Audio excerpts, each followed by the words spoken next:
Allez, on va pouvoir démarrer. Donc bonjour, rebonjour à toutes et tous. Bienvenue à ce webinaire sur l'analyse sémantique et émotionnelle.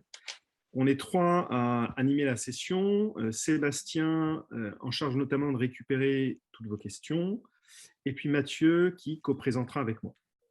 Alors, quelques infos et règles pratiques pour le bon déroulé de l'événement. On prévoit une grosse demi-heure de présentation et de démo pour ensuite prendre un moment pour répondre à vos questions. Veillez à bien couper les micros là, pendant la présentation, mais par contre, n'hésitez pas à utiliser le chat, l'onglet «Discuter», pour poser vos questions tout au long de la présentation, au fil de l'eau. On y répondra plutôt à la fin. On va enregistrer en vidéo ce webinaire pour pouvoir par la suite vous diffuser le contenu. Et puis, dernier point important, en fin de webinaire, on vous soumettra un mini formulaire pour recueillir vos impressions, juste 2 questions.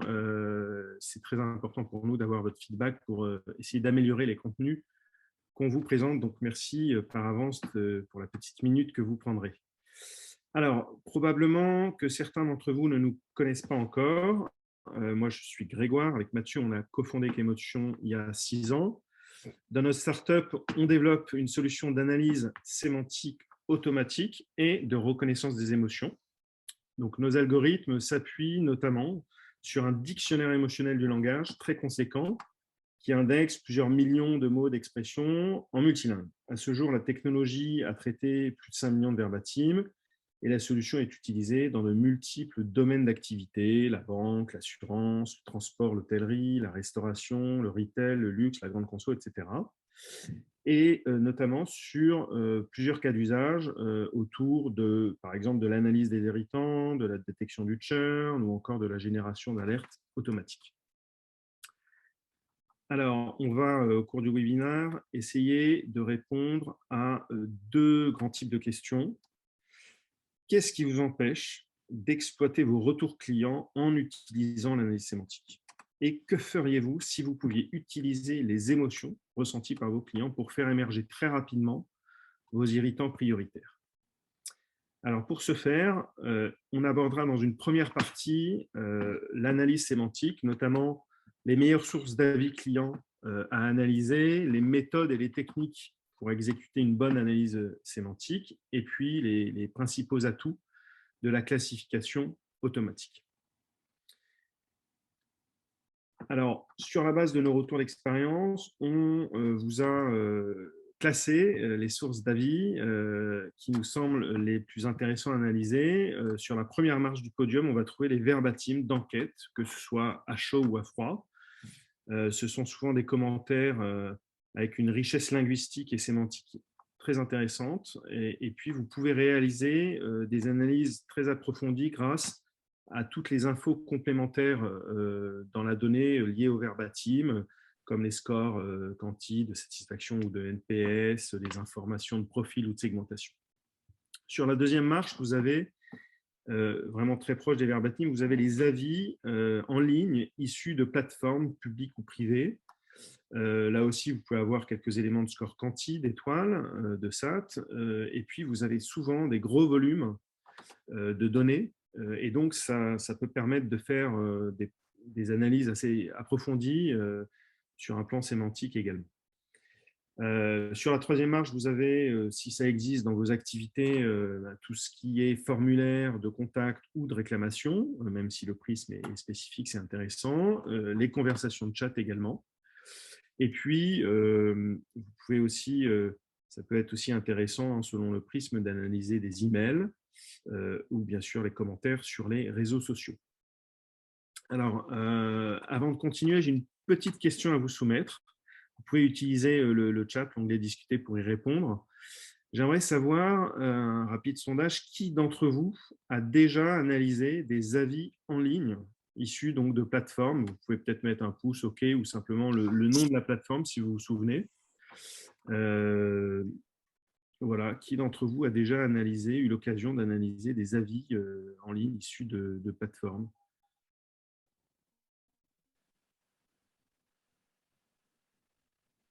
Et l'utilisateur, effectivement. Bon, bah, ça fait un petit tiers, un petit quart, c'est intéressant. Ça se démocratise de plus en plus, nous, c'est ce qu'on observe. OK.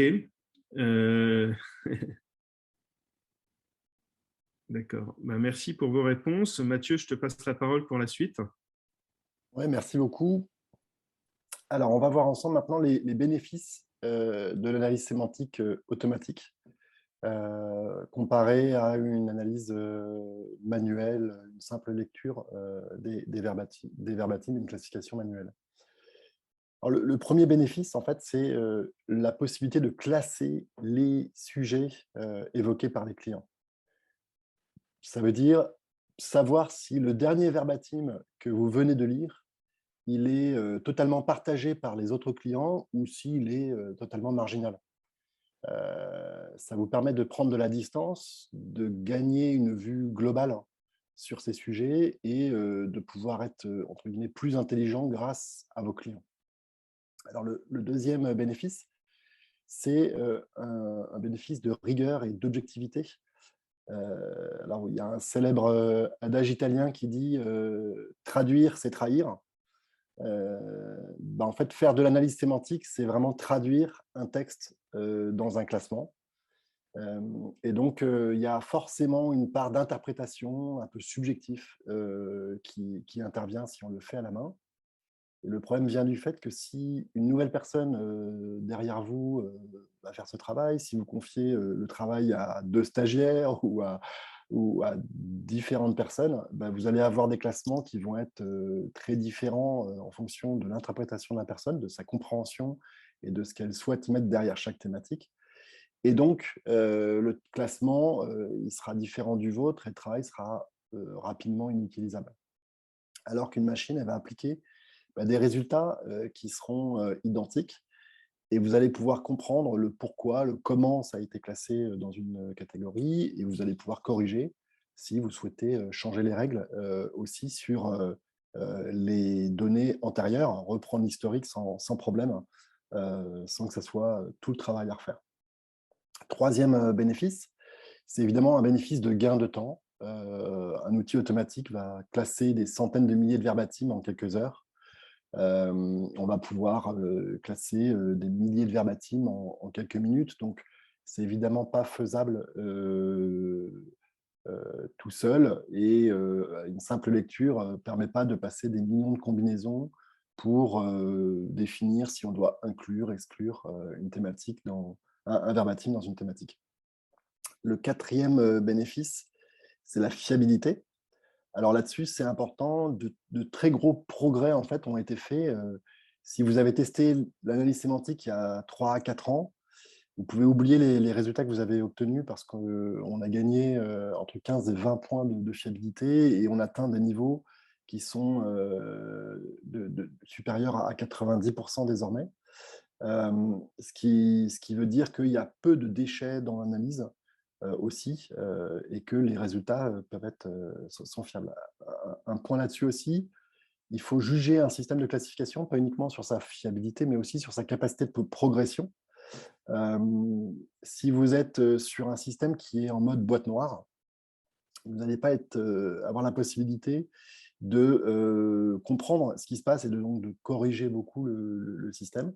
Si vous avez la capacité à corriger les éléments dans l'outil, vous avez une capacité de progression de 2 à 3 points pour 10 000, 15 000, 50 000 commentaires, ce qui fait que derrière, vos résultats vont s'affiner au fur et à mesure. Et cinquième bénéfice, c'est la rapidité, la facilité de mise en œuvre désormais. C'est des projets maintenant assez rodés. Et donc, pour mettre en œuvre une analyse sémantique automatique, on est sur des temporalités de l'ordre du mois et plus de l'année. Et donc, c'est facile par rapport aux bénéfices qu'on vient de citer et au temps passé quand on fait une simple analyse manuelle. Il y a d'autres bénéfices aussi qui ne sont pas cités ici, que vous pouvez retrouver dans l'article de blog qu'on va vous mettre dans les commentaires. Il y a par exemple la possibilité, quand on est sur de l'analyse automatique, à automatiser tous les processus. Vous allez pouvoir créer des systèmes d'alerte, des systèmes de transfert de messages à des personnes qui pourraient les traiter, etc. On va aussi être capable de scorer le risque des clients, définir les clients à risque de départ, les clients qui peuvent avoir un risque de fraude, par exemple. Ou alors, on peut aussi profiler, mieux connaître les clients, les segmenter. Alors, on va passer à une autre slide qui vous permet de mieux comprendre finalement comment faire pour réaliser une analyse sémantique automatique. Donc, on a une grosse étape, un gros travail de préparation de la donnée à réaliser avant de pouvoir directement classer ou clusteriser.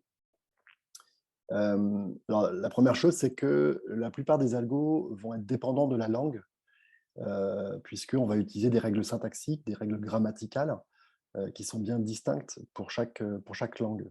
Et donc, il faut s'assurer qu'on ait cette information et, le cas échéant, si on ne l'a pas, bien identifier la langue. Ça, c'est la première étape. Ensuite, on va tout simplement, une fois qu'on a détecté la langue, segmenter chaque phrase du verbatim. Donc, c'est découper la donnée de verbatim d'un côté à des phrases séparées. Donc, ça, c'est une étape de segmentation. Après, on fait la même chose, mais au niveau des mots. Donc, on va automatiquement trouver les mots dans les phrases.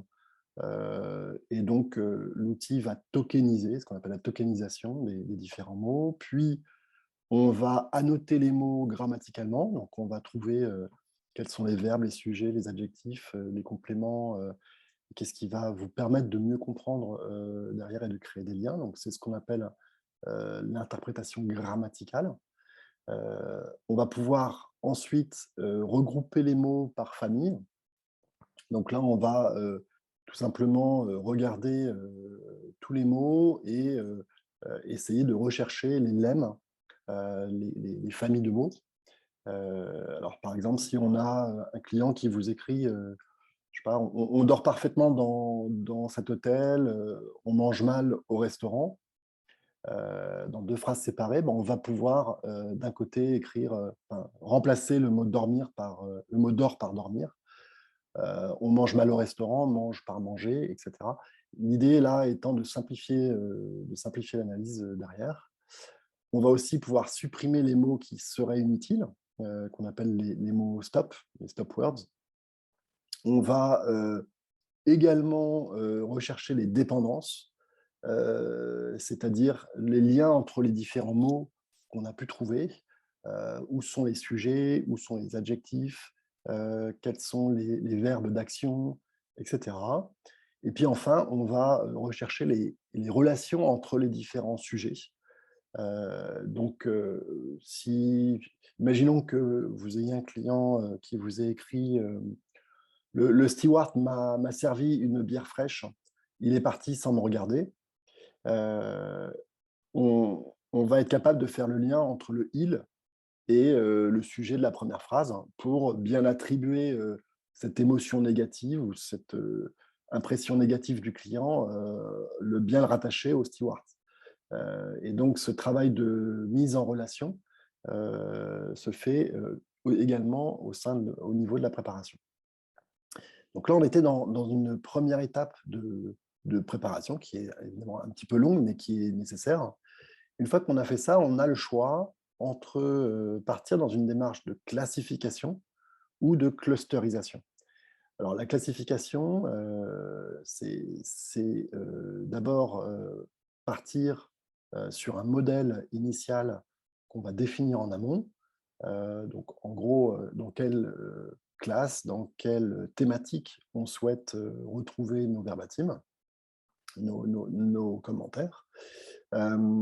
Et puis, une fois qu'on a défini cette matrice de classification, on va pouvoir essayer de classer les verbatims et de les positionner dans chacune des classes. Donc, un des points à bien comprendre, c'est que la classification, c'est un ensemble fini de classes. Hein. On est sur des choses, et donc l'outil va chercher à positionner les différents commentaires sur ces classes. Alors, on peut le faire ça sur les sentiments, les émotions, on peut le faire aussi sur des entités comme les lieux, les étapes du parcours, etc.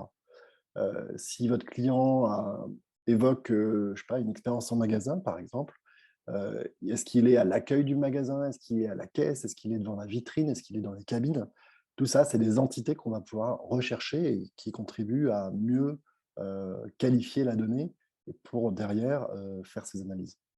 Donc ça, c'était la classification. En face de ça, on a la clusterisation.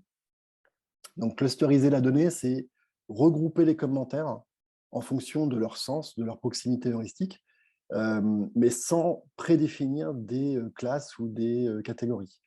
Ça veut dire qu'on va regrouper les verbatims les plus proches dans leur proximité heuristique, dans leur signification, et que potentiellement tous les commentaires vont être positionnés sur un seul groupe ou sur beaucoup de groupes.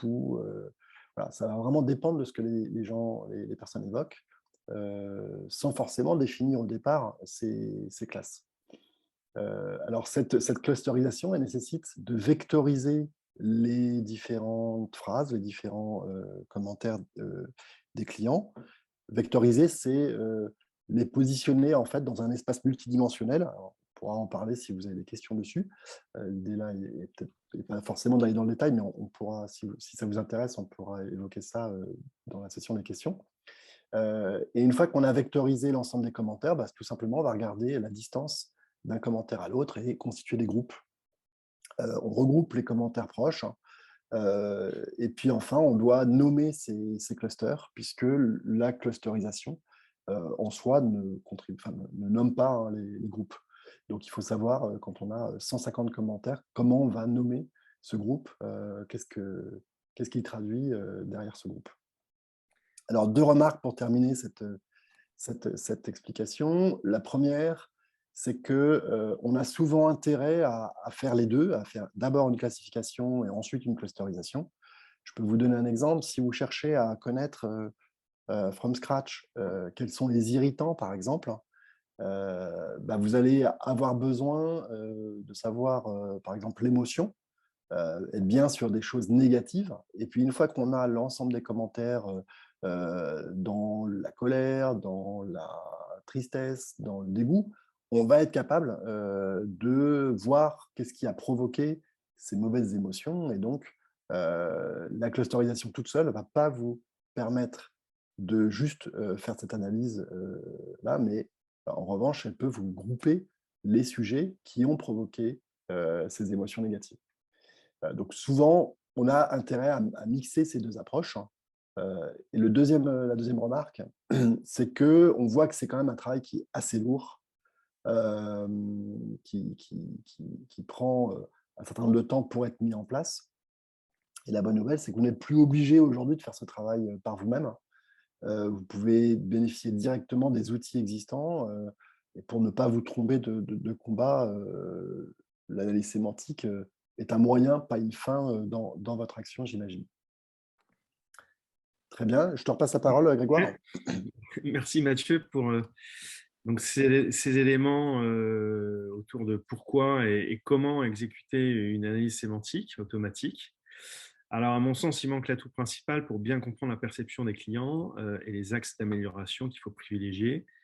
Eh bien, c'est tout simplement d'évaluer leurs ressentis et leurs émotions. Donc, c'est la deuxième partie, avant les cas démo live, juste après.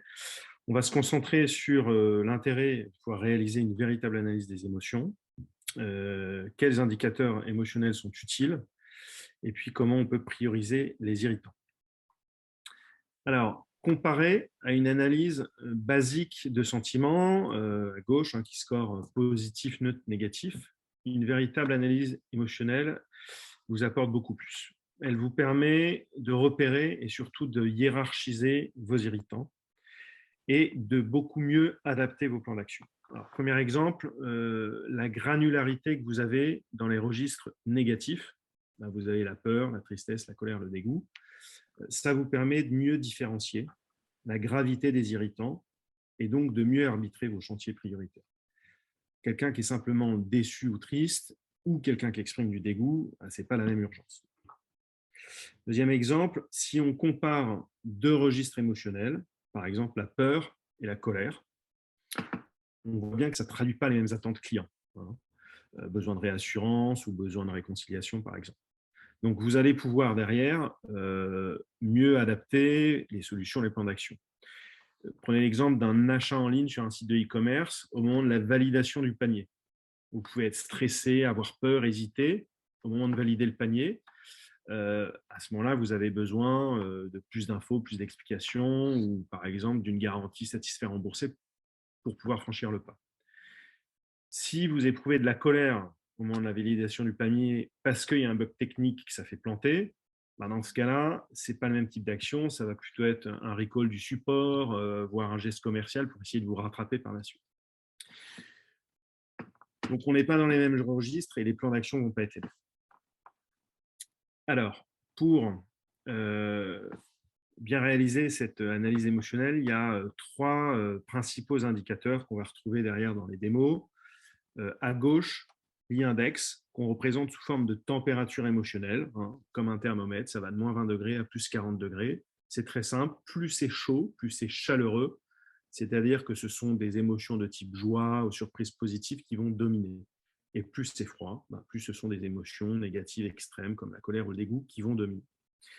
L'intérêt vraiment majeur de cet indicateur de température, c'est que vous pouvez le calculer sur tous les sujets sémantiques, en fait, toutes les classifications que vous avez réalisées. Donc, en un clin d'œil, on peut visualiser les thèmes sémantiques qui sont soit les plus irritants, soit les plus enchanteurs. Deuxième indicateur, l'intensité émotionnelle. Pour une même tonalité, un même registre, il peut y avoir des niveaux d'intensité exprimés ou des niveaux de virulence, en fait, qui ne sont pas les mêmes, qui varient. Par exemple, ça peut être lié au mot lui-même. Vous dites c'est cool ou c'est magnifique. Le mot lui-même ne contient pas tout à fait la même intensité. Si vous rajoutez des adjectifs superlatifs ou des emojis, c'est vraiment magnifique. Ça apporte d'autant plus de portée et d'intensité. L'intérêt de cet indicateur, l'intérêt principal, c'est de vous aider à arbitrer des choix entre 2 irritants, par exemple, qui seraient dans la même tonalité de peur. Le niveau d'intensité, de stress très élevé ou simplement de crainte, peut vous aider à prioriser un choix d'action sur un irritant. Et puis, dernier indicateur important, la proportion des commentaires pour chaque registre émotionnel. Donc, on peut calculer et visualiser sur chaque thème sémantique la part de peur, la part de colère, la part de dégoût. Donc ça peut vous permettre, par exemple, de repérer des signaux faibles. On sait qu'en moyenne, on a 1% de dégoût dans un projet. Si sur un thème sémantique, vous avez 3, 4, 5% de dégoût, il y a un vrai signal à étudier et à considérer. Dernier exemple d'application et de résultat, c'est de pouvoir faire émerger en automatique les axes prioritaires de travail, en combinant à la fois les thèmes sémantiques avec l'analyse émotionnelle. Donc, vous pouvez obtenir une hiérarchie des irritants. Là, vous voyez sur la droite les points irritants. Le plus grave, moins 8 degrés, le manque de caisse. Ça génère majoritairement de la colère, voire du dégoût. C'est la priorité de travail. Après, vous avez l'accueil en magasin à moins 6 degrés, le parking, les qualités de produits, etc. Et puis, en effet miroir, vous pouvez aussi faire émerger en automatique les points plutôt enchanteurs qui font kiffer vos clients, l'expertise du personnel, plus 40, site web, diversité de l'offre, etc. Et donc, utiliser ces points d'enchantement dans vos communications, parce que ce sont des points de force pour les faire connaître dans vos newsletters, etc. par exemple. Alors maintenant, après ces 2 parties un peu plus théoriques, passons au cas d'application pratique avec des cas d'usage en démo. Je vais, Mathieu, te repasser la main avant de la reprendre pour terminer. Est-ce que vous voyez bien mon écran? Oui. Super.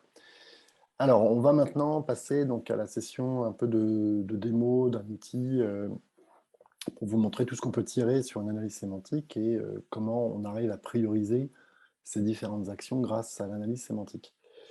On va regarder différents datasets de démo. Donc, c'est des données qui sont issues d'enquêtes internes que nous avons menées ou d'avis clients qui ont été récupérés sur le web, qui ont été classés et clusterisés pour pouvoir bien vous montrer les différents avantages et les possibilités qu'on fait sur une analyse sémantique. Alors, la première chose, l'analyse sémantique vous permet de répondre à la question toute bête, de quoi parle-t-on dans mes données. Donc, on va tout simplement pouvoir regarder les proportions, les différents sujets et quelles sont leurs proportions relatives, et puis voir aussi quelle est la proportion des clients qui n'ont évoqué aucune thématique, on va dire dans des commentaires un peu plus pauvres, sans beaucoup de caractères, par exemple, ou des choses sur lesquelles le client ne s'est pas étendu. Une fois qu'on est ici sur cette première analyse, hein, on peut voir que le parcours client, ça correspond à presque un tiers des commentaires. On a ici un 12% sur le personnel. On va avoir 17% sur les différents lieux de l'expérience. Et puis, on va être ici sur 18% sur les produits. Donc là, on se situe dans une démo retail bricolage. On a la possibilité, bien sûr, d'aller beaucoup plus loin derrière dans le détail, puisque tous ces éléments ici sont hiérarchisés. Donc, par exemple, on voyait le personnel, on a la capacité à aller observer derrière les différentes catégories qui composent une macro-thématique. Si par exemple on prend sur le personnel l'accueil et la disponibilité, en cliquant, on a directement la possibilité de voir des verbatims qui ont nourri cette catégorie, qui ont été classés dans cette catégorie. On voit à la fois les notes de satisfaction, de recommandation et l'émotion principale qui a émergé avec les différentes phrases qui ont été trouvées. Voilà, donc ici, on a une bonne vision du poids des différentes catégories. On peut aussi assez facilement avoir une vision qui vous permet de mieux comprendre le plan de classification, c'est-à-dire comment chaque thème s'imbrique l'un dans l'autre.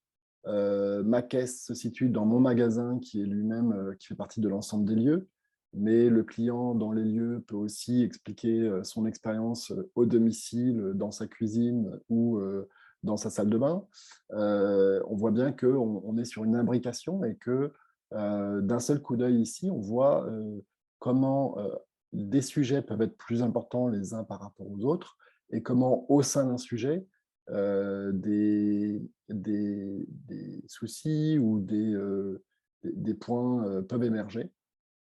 Si je reprends le personnel, on voit ici, par exemple, que la dimension d'accueil et disponibilité s'intègre dans une thématique disponibilité et implication, à côté de l'écoute, la posture, l'attention au client, la réactivité, etc. Toutes ces catégorisations ici sont soit définies ensemble lors d'un setup, soit sur étagère. On peut aussi vous proposer des plans de classification qui sont valables par secteur. Donc là, on a vu comment s'imbriquent les différents thèmes dans chaque dimension de l'expérience client, la dimension produit, la dimension personnelle, la dimension des différents lieux, les dimensions liées au parcours. Maintenant, la question, c'est comment on peut voir les thèmes les plus commentés et les thèmes les moins commentés. Donc, c'est une autre vision. On n'est plus en proportion, mais ici, on est en volume de commentaires. Alors, la question qui se pose, bien sûr, c'est où sont les priorités que je dois travailler. Un premier niveau de réponse, ça va être un niveau de réponse purement quantitatif pour définir la priorisation. Je vais travailler sur ce qui soucie mes clients le plus, donc quels sont les sujets qu'ils évoquent le plus. Bien évidemment, il faut sans doute ajouter un axe pour un axe plus qualitatif également, parce que tout le monde peut se réjouir d'un sujet. On peut avoir des sujets très positif et tout le monde en parle. Alors, c'est important de le savoir, mais on ne va pas du tout traiter les choses de la même manière que si, au contraire, on a à un moment donné des sujets très critiques. Par exemple, là, l'emballage, on voit que peu de personnes en parlent, mais en revanche, on a des signaux faibles qui peuvent émerger par rapport à des emballages en plastique sur cette chaîne de retail. Ou alors, on va avoir ici tout un tas de personnes qui vont commenter des mauvaises expériences sur le web. Finalement, on voit que grâce à l'émotion, des micro-thématiques peuvent émerger les unes à côté des autres et voir que l'expérience web n'est pas du tout positive, on va dire, ou est pas du tout émotionnellement bonne pour les clients. Donc là, on a une bonne vision, je dirais, des niveaux de priorité. On travaille sur une classification, un modèle qui a été défini au départ. On a aussi une autre manière de travailler, comme on l'a vu, c'est la clusterisation. Donc la clusterisation, c'est partir vraiment de l'écoute des données des clients et puis de regarder quels sont les thèmes qui émergent, quels sont les sujets irritants et les points d'enchantement qui émergent directement de la donnée. Alors ici, sur cette même donnée, l'outil va vous classer les différents groupes en fonction de l'indice émotionnel. Donc, on va être du très froid, beaucoup de dégoût dans la donnée, à beaucoup de joie au centre. On va aussi pouvoir directement voir qu'est-ce qui a été le plus commenté. Donc là, on n'est pas, encore une fois, sur cette notion quand même de filtre quantitatif. Et puis, on va pouvoir voir encore une fois, sur les différentes émotions, ce qui a généré du dégoût, de la colère ou de la joie au cours de leur visite en magasin. Donc, toujours l'accès aux commentaires très, très prégnant pour toujours vérifier que la donnée est bien correcte. Là, on est sur une thématique de disponibilité qu'on va retrouver. Et ici, vous allez pouvoir aussi interroger les données et éventuellement reconstituer des nouveaux clusters à votre demande, c'est-à-dire créer vos propres thématiques si souhaité.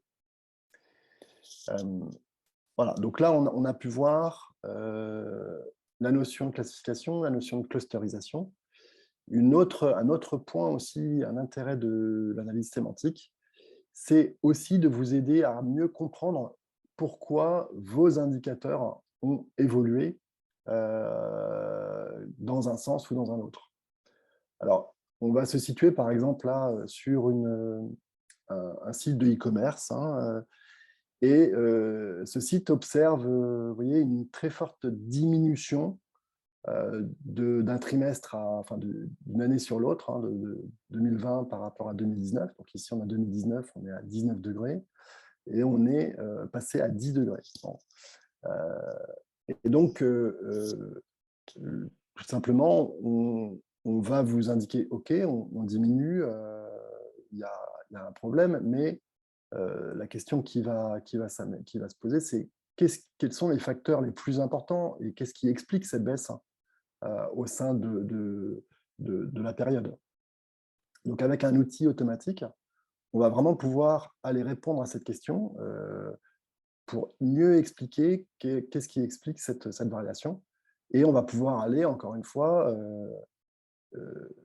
creuser dans la donnée pour expliquer cette variation. Donc, par exemple, ici, on a les aspects digitaux, parcours client, produits et personnels qui sont mis en avant négativement par les clients. Et le lien à la marque, lui, en revanche, ne bouge pas. C'est-à-dire que les personnes, quand elles parlent de la marque, n'ont pas modifié leurs émotions. Quand on va aller sur une analyse beaucoup plus fine, par niveau de sous-thématique, par exemple, on va pouvoir vraiment voir ce qui est impactant. Donc, par exemple, ici, on voit que dans la diminution très importante de 10 degrés, on a le post-achat et le SAV qui posent un problème. Et puis, il y a la notion de tarif et enfin des éléments liés aux équipes qui viennent sont les trois éléments les plus impactants. Ici, on aurait pu se mettre pour avoir cette vue. Vous voyez, les 3 premiers éléments. Voilà. On va même être capable de voir si c'est parce que les gens en ont parlé plus de sujets très négatifs ou si c'est parce qu'ils en parlent mieux ou moins bien qu'on a ces évolutions. Voilà. Donc là, on a vu un graphique en cascade qui permet d'expliquer ce qu'on a fait là sur l'indice émotionnel. En fait, on pourrait aussi le faire, bien sûr, sur la satisfaction.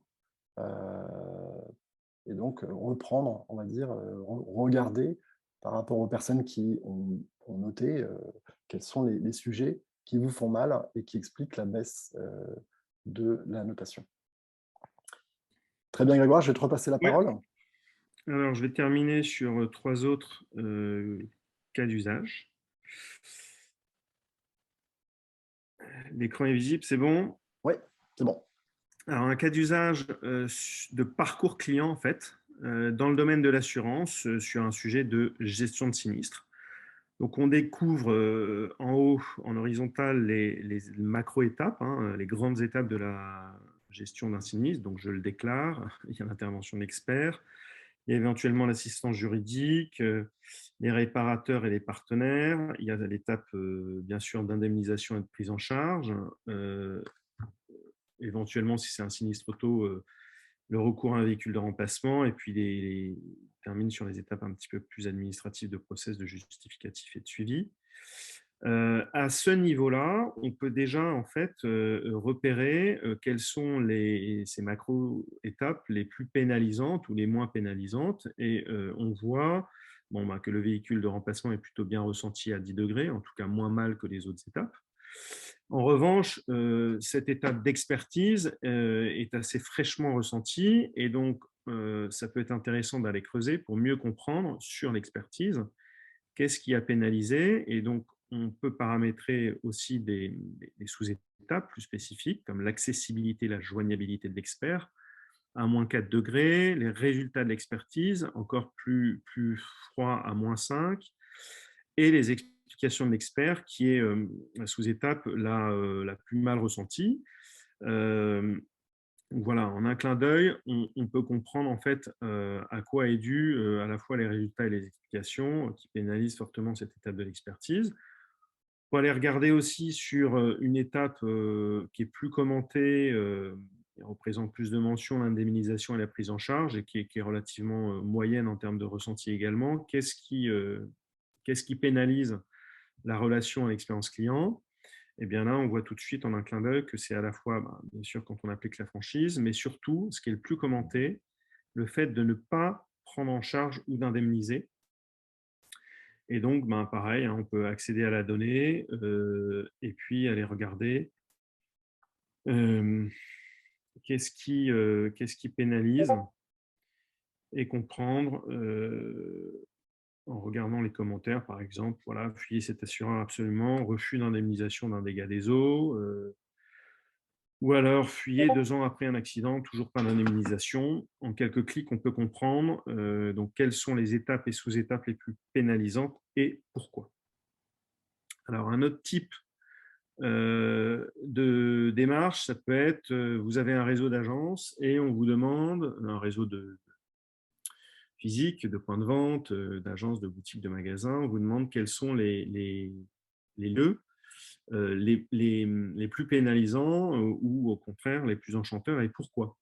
Donc là, sur une carte géographique, j'ai un réseau d'agences toujours dans le domaine de l'assurance. Ça pourrait être des magasins, ça pourrait être des regroupements par région ou par pays, selon le scope de vos projets. Je vois qu'à Brest, il fait très froid, moins 3 degrés. 3 degrés, pardon. Je cherche à comprendre qu'est-ce qui pénalise ce point de vente ou cette agence et en 2 clics, en automatique, je peux faire émerger en croisant et de la sémantique et de l'analyse émotionnelle, faire émerger mes 3 irritants prioritaires sur l'agence de Brest, un problème technique lié au canal web, la difficulté à faire des réclamations et puis la durée de traitement du sinistre. Je vois que si je compare par exemple à Caen, eh bien, j'ai d'autres points irritants qui vont émerger, comme la difficulté à résilier un contrat. Donc, les efforts ne sont pas les mêmes selon le réseau. Et je peux facilement répondre à la question quelles sont les agences qui procurent une expérience plus mitigée auprès des clients et pourquoi. Qu'est-ce que je dois travailler en priorité. Dernier exemple, vous pouvez également construire vous-même les axes de comparaison dans la donnée, à la fois sémantique et émotionnelle. Ici, on est dans le cadre d'un projet de transport aérien, en l'occurrence, et je compare les ressentis entre 3 segments de clientèle, ceux qui voyagent en éco, en business et en first, et puis je peux aussi comparer 2 périodes, la fin d'année ou le début d'année 2019. Je vois qu'au global, les ressentis sont sensiblement les mêmes, pas d'écart flagrant. Je peux creuser un petit peu sur les scores quanti éventuellement, mais c'est surtout quand je vais un peu plus dans le détail que je vais trouver peut-être des disparités. Par exemple, lorsque je compare la part de dégoût, je vous avais indiqué qu'au-dessus de 1 ou 2%, c'était assez problématique et bien au-delà des moyennes des normes qu'on a. Plus de 6% de dégoût en first comparé à la business et à l'éco, il y a un vrai souci qu'on retrouve également entre 2 périodes où ça s'est fortement dégradé. Enfin, ça s'est plutôt amélioré, un peu moins de dégoût entre le Q1 et le Q4. Donc, on peut à la fois comparer des périodes et des segments de clientèle. Et puis, si je clique sur le dégoût, je vais comprendre en lisant les commentaires, par exemple, voilà, qu'est-ce qui a pénalisé clientèle de First, le fait que le ménage ne soit pas correctement fait, ça rate pas. Après, je peux continuer et déplier des étapes de parcours plus spécifiques pour comparer entre des segments de clientèle. On voit qu'on vit un peu mieux la préparation de son voyage quand on voyage en force, on est peut-être un peu plus aidé, le confort à bord également est meilleur. En termes de période, c'est sensiblement pareil. Par contre, quand je creuse, quand je vais voir sur le petit déjeuner, là, j'ai un énorme warning. On a une chute sur la clientèle de First, comme également sur la période. Donc, je peux identifier des axes prioritaires de travail aussi assez facilement. Et puis, je peux continuer en fait à créer en fait comme ça des cartes et des axes de comparaison comme je le souhaite. Voilà, on voit que les toilettes, c'est très pénalisant, etc. Écoutez, voilà, on en a terminé là sur les cas d'usage des mots. On nous a montré plusieurs éléments qui combinent à la fois la richesse de l'analyse sémantique automatique et l'analyse émotionnelle pour permettre de faire émerger des axes d'amélioration prioritaires. On va passer maintenant à la session des questions et réponses. Et puis avant ça, je vous rappelle le petit questionnaire en fait qu'on vous soumet. Vous avez le lien, Sébastien va le remettre dans le chat et on vous offre un nombre de verbatim gratuits pour faire un petit test gratuit, ceux qui auront la gentillesse de répondre au questionnaire. Sébastien, je te laisse peut-être nous indiquer les questions qui ont été posées. Oui, tout à fait. Donc, bon, il y avait plusieurs questions. Une première question qui a été posée par Marine, donc, c'est est-ce qu'un point irritant peut également être un point d'enchantement? Alors, a priori, non. Si vous avez en fait, un point irritant, une des particularités, c'est que ça va être assez précis et que, idéalement, à la lecture du point, vous êtes capable de dire ce qui ne va pas et parfaitement comprendre. C'est par exemple, je sais pas, un ascenseur en panne dans un hôtel ou une climatisation qui ne fonctionne pas. Donc, vous pouvez avoir un sujet, une thématique qui va à la fois générer un ou plusieurs points irritants et un ou plusieurs points d'enchantement. En revanche, un point irritant, normalement, doit être bien différencié du point d'enchantement. Sinon, ça veut dire que l'analyse des émotions ne fonctionne pas. À périmètre égal, ça ne peut pas être la même chose, mais d'une période à l'autre, ça peut bien sûr évoluer et devenir un point d'enchantement. Merci beaucoup. Avec plaisir. N'hésitez pas, si jamais vous avez besoin d'autres précisions, à le mentionner ou le préciser. Si on n'est pas clair, oui. Ensuite, une question suivante, c'est la liste des émotions ne comprend pas la déception. Alors, c'est une Alors, bonne remarque. En fait, la déception est associée à la catégorie d'émotion de tristesse. En fait, on est dans de la surprise négative.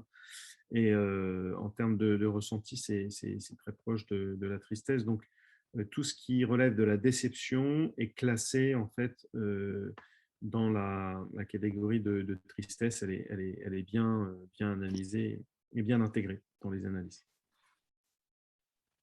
Très bien. Ensuite, une nouvelle question. Est-ce que les thématiques peuvent être créées au fil de l'eau?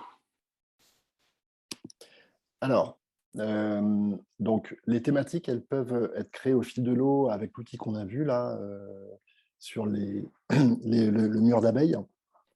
Vous allez pouvoir rechercher des éléments avec une idée au départ dans votre recherche, hein, si vous avez des conjectures à faire sur la data.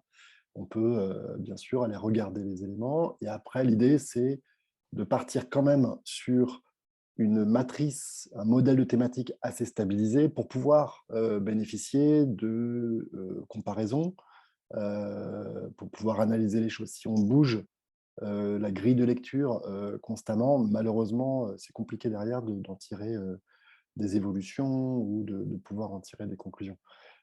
Donc, on peut créer des thématiques au fil de l'eau, mais un conseil, c'est sans doute à un moment donné, de quand même, sur l'aspect classification, garder une grille de lecture stable, quitte à ce que, à côté, on puisse mettre en œuvre des outils de clusterisation qui vont faire remonter éventuellement des nouveaux sujets qui vont émerger. Et si on se dit que ces sujets ont vocation à durer, à être suivis dans le temps, dans ce cas-là, on peut créer une thématique spécifique. Question suivante. Selon vous, pour quel type de profil est destinée du coup la plateforme d'analyse sémantique?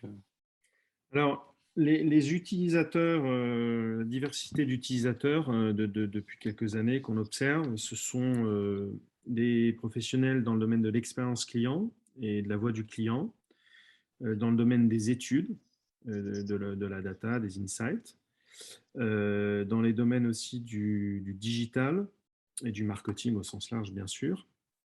Ça, ce sont les utilisateurs principaux. Et puis, il y a des niveaux, en fait, dans l'organisation qui peuvent parfois monter jusqu'à des niveaux COMEX et puis descendre jusqu'à des niveaux de dirigeants de zones ou plus opérationnels. Voilà, je ne sais pas si c'était le sens de la Il y a question. différents niveaux de lecture dans la plateforme, hein. On peut rester sur une vision un peu globale qui permet de voir des résultats un peu globaux et en quelques clics, pouvoir aller creuser, si on le souhaite, par exemple sur une agence, sur un magasin. Et c'est vrai que même pour une direction générale, parfois, c'est utile d'aller voir ce que disent les clients sur un sujet.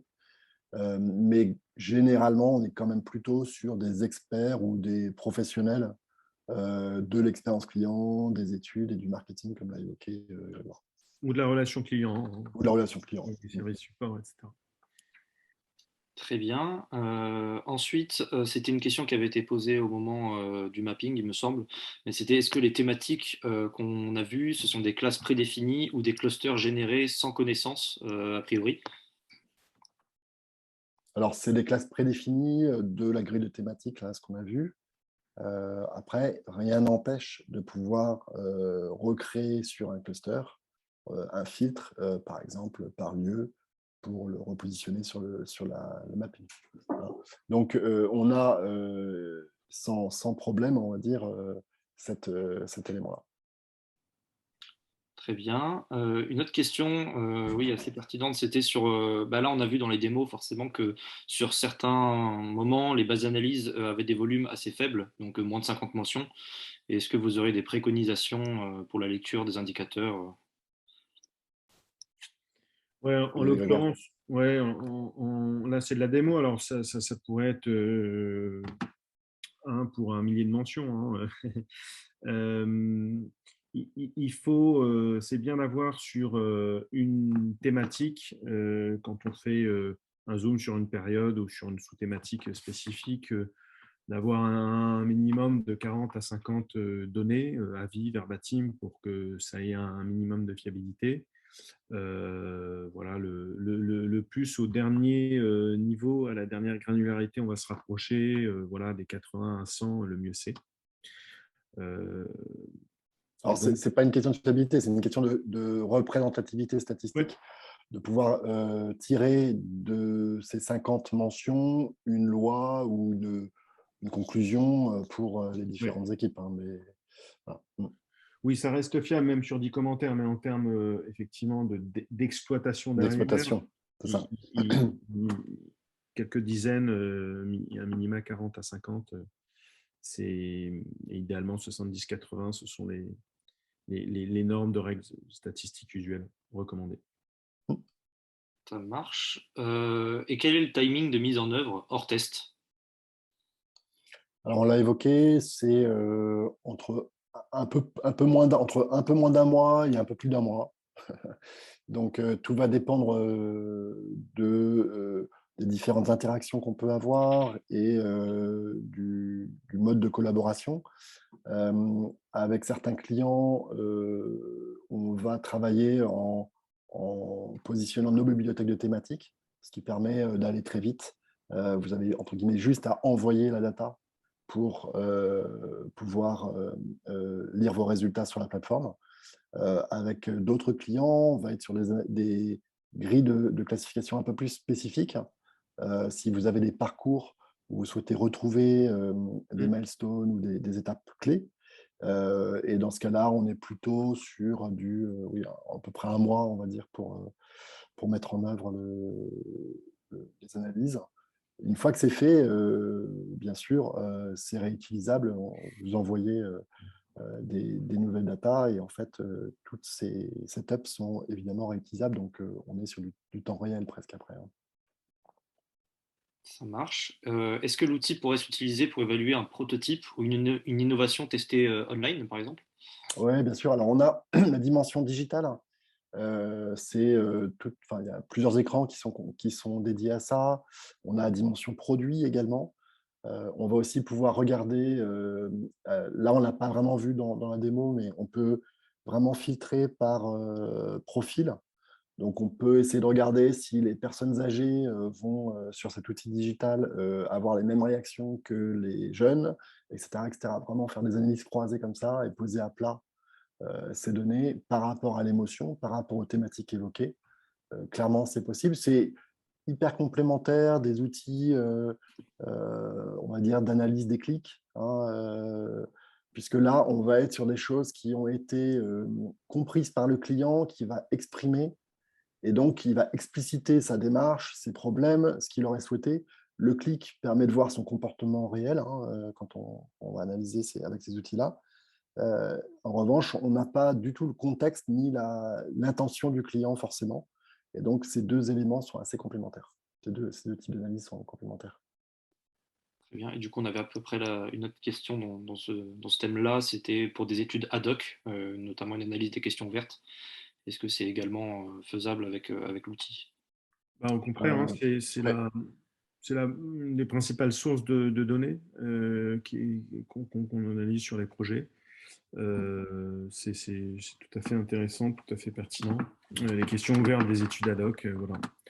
Ce qui est super sur les études ad hoc, c'est que vous allez avoir beaucoup de métadonnées, ce qui veut dire que vous allez vraiment pouvoir aller à fond dans l'étude et les croisements des données entre l'émotion, les thématiques et les différents profils, par exemple, les différentes agences, les différents magasins. Donc, c'est ce qu'on a vu. Hein, il y a une richesse d'analyse qui est aussi liée à ces métadonnées. Et c'est des choses que permettent les études ad hoc. Et s'il y a une erreur sur la classification de l'émotion d'un verbatim, est-ce qu'il est possible de la corriger? Oui, bien sûr. Ouais. On peut le déclarer, on peut la corriger, ouais. Sans problème. Voilà. Et donc, dernière question, l'outil peut-il avoir une autre application que l'analyse d'un parcours client? Donc, par exemple, un post-test de communication? Oui, bien sûr. On a déjà réalisé cela plusieurs fois. En fait, ce qui va guider un petit peu les cas d'usage, c'est d'avoir de la donnée à analyser et à exploiter. Donc, à partir du moment où il y a de la donnée sur un post-test, ça peut tout à fait être très intéressant. Et en fait, dans ce cas-là, si par exemple on va analyser une publicité, le parcours client, ça va être les moments de la publicité. C'est-à-dire qu'au début de la publicité, pendant la publicité, après la publicité, quand les personnes vont commenter, on va essayer de repositionner dans le commentaire client à quel moment de la publicité il se situe et quelles sont les émotions. Donc le parcours, c'est une forme de parcours hein, c'est pas exclusif et ça permet de travailler là-dessus. Ça permet aussi de voir plus loin dans ces commentaires clients ou commentaires d'auditoire aussi l'analyse émotionnelle. Là, beaucoup d'atouts. Qu'est-ce qui génère quelles émotions, quels sont les sujets qui font peur, qui génèrent du dégoût. C'est très utile. Très bien. Alors, nous avons eu 2 nouvelles questions. Est-ce qu'il est possible d'illustrer les irritants par thématique, par parcours client et par entité pour consolider en fait des plans d'action correctives et opérationnels? Alors, je ne suis pas sûr de comprendre exactement la question. Illustrer, ça veut dire trouver des exemples? Je ne sais pas si... Ce que je comprends, c'est, puis corrigez-nous hein, si on comprend mal, ce serait de dire, voilà, les thématiques qui irritent, les étapes de parcours qui irritent ou les entités qui irritent. Si c'est ça, oui. Voilà, si la question... N'hésitez pas à prendre le micro, hein, sinon, si la question était autre, précisée. Mais voilà, si c'était ça le sens de la question, oui. Alors, l'autre intérêt de l'analyse sémantique, c'est une fois qu'on a mis en œuvre des actions. Imaginons, on a découvert que les ascenseurs sont toujours en panne dans nos hôtels. On va appeler le technicien. Normalement, tout est réparé. Vous allez pouvoir utiliser cette sous-thématique, je sais pas, ascenseur dans l'hôtel, pour regarder si ça se traduit par une amélioration de l'émotion ou pas. Normalement, sur le parcours ou sur une thématique, vous allez observer des améliorations liées à l'action. Donc, c'est une vraie manière d'aller faire un zoom sur cette action qui n'est pas forcément, malheureusement, visible au sein de la satisfaction globale, d'indicateur global qui, lui, englobe beaucoup plus de choses et potentiellement, on va avoir réglé un problème pour 100 personnes et si on a 10 000 données, bah, ces 100 personnes vont, entre guillemets, être noyées. Donc, on ne verra pas dans la CSAT ou dans le NPS un impact. En revanche, sur une sous-thématique donnée qui est un peu plus fine, normalement, l'intérêt de l'analyse sémantique, c'est justement de pouvoir observer aussi et juger si l'action a porté ses fruits. Et une dernière question intéressante. Vas-y, Seb. Ouais, est-ce qu'il est possible d'anonymiser certaines données? Donc, par exemple, le RIB, le prénom, l'email. Alors oui, on peut le faire. Il y a des choses en fait, qui sont plus ou moins faciles à faire, bien sûr. Et aujourd'hui, on a des scripts qui permettent de le faire, mais qui ne sont pas intégrés dans le flux en automatique. C'est plutôt sur demande et après consultation. Voilà, c'est des choses qui sont jamais fiables à 100% quand même. Hein. C'est-à-dire que découvrir un nom dans un propos peut demander un certain nombre d'analyses et de subtilités. Si on doit, par exemple, trouver des emails ou des RIB, là, c'est beaucoup plus facile. On va dire les éléments les plus sensibles, tels que les RIB, les numéros de carte bancaire, les téléphones, les emails, c'est des choses qui sont assez facilement anonymisables. Ok. Donc, pour préciser la question précédente, là, c'était de construire des graphiques croisant les thématiques, les parcours et les entités. Oui, oui, bien sûr. On a des écrans spécifiques qui vous permettent de poser à plat, par exemple, sur une thématique, toutes les agences ou toutes les métadonnées que vous avez. Et donc, ça vous permet de voir, alors on l'a vu sur le mapping, mais ça pourrait être, par exemple, par profil de client. Si je prends les générations de mes clients, est-ce que ils aiment l'application mobile ou pas, et puis je peux aller zoomer sur une thématique. Donc on peut vraiment croiser ces éléments-là, c'est ce qu'on évoquait tout à l'heure. Il y a une vraie richesse à le faire, hein, et c'est assez facile sur l'outil, en lecture directe. Voilà. Bon, ben, écoutez, s'il n'y a pas d'autres questions, je pense qu'on a fait le tour. Merci beaucoup pour la richesse de vos questions. Ouais. Et puis, si vous avez 30 secondes, donnez-nous un petit feedback, ça nous aide à améliorer. Merci pour votre participation. Et puis, j'espère à bientôt pour un autre webinaire ou d'autres échanges. Bonne journée à tous. Merci beaucoup. Merci beaucoup. Au Au revoir, merci. revoir. Merci. Au revoir aussi. Au revoir à tous.